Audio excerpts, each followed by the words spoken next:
आमच्या हक्काचं लेखन व माय मग कुणी नाही केलं भलं व माय अग दिल्लीचं दालन फुलं व माय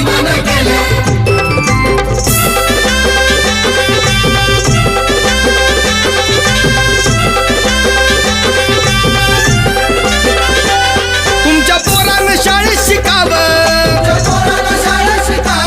आशाला जारीला मुकावं